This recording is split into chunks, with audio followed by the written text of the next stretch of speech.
बांग्लादेश की सरजमी पर जहां कभी गंगा जमुनी तहजीब की मिठास बहती थी, आज वहां का माहौल गमगीन और दर्द से भरा हुआ है।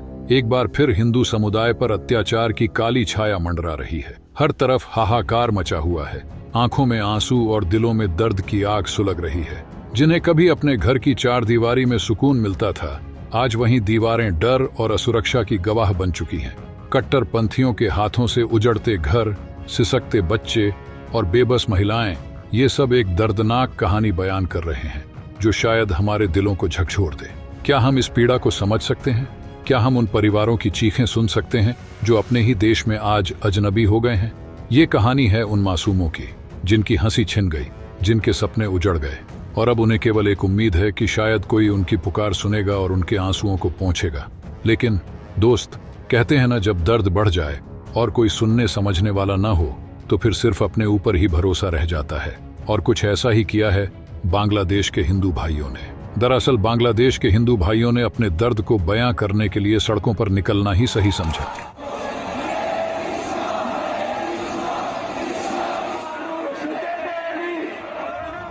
क्या है पूरी अपडेट जानेंगे आज की इस वीडियो में।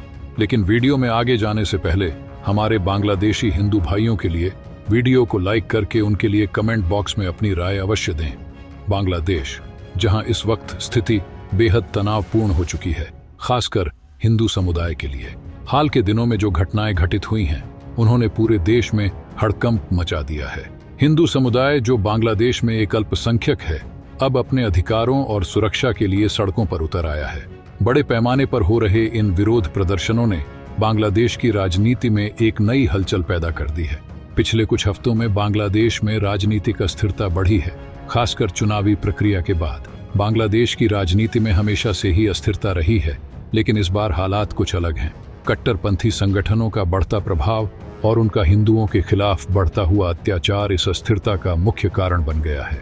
हाल ही में जमात-ए-इस्लामी जैसे कट्टरपंथी संगठनों ने हिंदुओं के खिलाफ हिंसा की एक नई लहर चलाई है, जिसमें हिंदुओं के घरों को जलाना, उनके मंदिरों को तोड़ना और महिलाओं पर अत्याचार करना शामिल है। इन घटनाओं के बाद हिंदू समुदाय का धैर्य जवाब दे चुका है।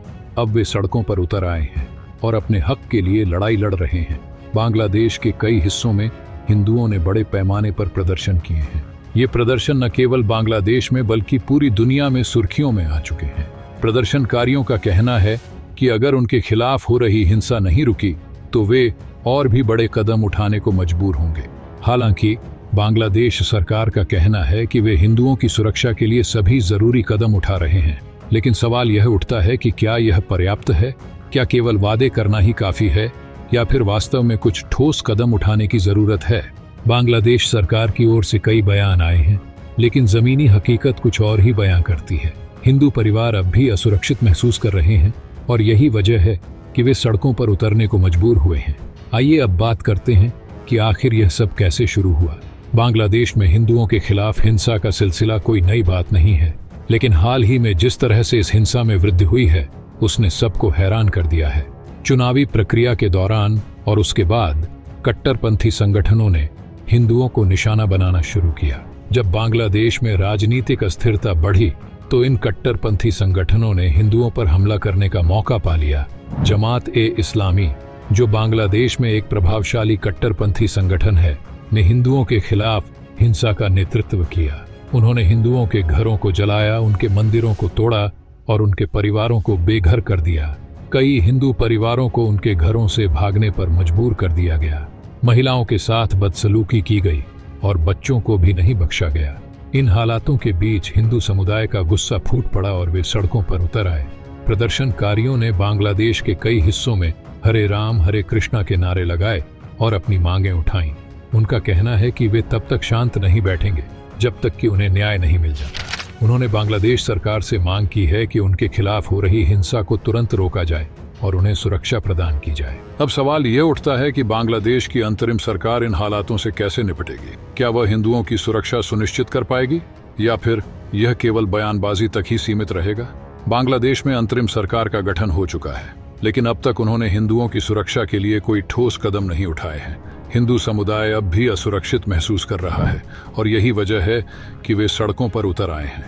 इसके अलावा बांग्लादेश में हिंदुओं के खिलाफ हो रही हिंसा ने अंतर्राष्ट्रीय समुदाय का भी ध्यान खींचा है। भारत समेत कई देशों ने बांग्लादेश में हो रही इन घटनाओं की कड़ी निंदा की है। भारत सरकार ने बांग्लादेश में रह रहे हिंदुओं और अन्य अल्पसंख्यकों की सुरक्षा सुनिश्चित करने के लिए एक उच्च स्तरीय समिति का गठन किया है। यह समिति बांग्लादेशी अधिकारियों से संपर्क में है और वहां के हालात पर नजर रख रही है। साथ ही बॉर्डर पर तैनात भारतीय सुरक्षा बलों को भी सतर्क कर दिया गया है। बांग्लादेश और भारत के बीच का बॉर्डर भी अब एक संवेदनशील मुद्दा बन गया है। बॉर्डर के उस पार बांग्लादेशी हिंदू अब भारत में शरण लेने की कोशिश कर रहे हैं, लेकिन बॉर्डर पर तैनात बीएसएफ के जवानों ने उन्हें भारत में प्रवेश करने से रोक दिया है। भारत सरकार का कहना है कि वह बांग्लादेशी हिंदुओं को शरण देने के लिए तैयार है, लेकिन इसके लिए कुछ कानूनी प्रक्रियाएं पूरी करनी होंगी। इसके अलावा बांग्लादेश में हो रही हिंसा के कारण वहां की अर्थव्यवस्था भी प्रभावित हो रही है। भारत से बांग्लादेश जाने वाला 700 करोड़ रुपए का सामान बॉर्डर पर अटका हुआ है। बांग्लादेश में बढ़ती अस्थिरता के कारण भारत ने अपने व्यापारिक रास्तों को बंद कर दिया है, जिससे बांग्लादेश की अर्थव्यवस्था पर बुरा असर पड़ रहा है। खाने पीने की चीजों की किल्लत का सामना भी वहां की जनता को करना पड़ सकता है। बांग्लादेश में हो रही इस हिंसा के बाद वहां की जनता को एक नए संकट का सामना करना पड़ सकता है। हिंदू समुदाय का यह प्रदर्शन एक बड़ा संकेत है कि बांग्लादेश में हालात अब बेकाबू होते जा रहे हैं। अगर समय रहते कोई ठोस कदम नहीं उठाया गया तो हालात और भी खराब हो सकते हैं। अंतर्राष्ट्रीय समुदाय को भी इस पर नजर रखनी होगी और बांग्लादेश में हो रही इन घटनाओं का विरोध करना होगा। दोस्तों, आज की इस वीडियो में बस इतना ही। मिलते हैं अगले वीडियो में। अगर आपने अभी तक इस वीडियो को लाइक नहीं किया है तो लाइक कर लें। अगर चैनल को सब्सक्राइब नहीं किया है तो सब्सक्राइब कर लें। साथ ही बगल में जो बेल आइकॉन है उस पर ऑल पे क्लिक कर लें ताकि मेरी आने वाली वीडियो को आप मिस न कर दें। मिलते हैं अगले वीडियो में। जय हिंद, जय भारत।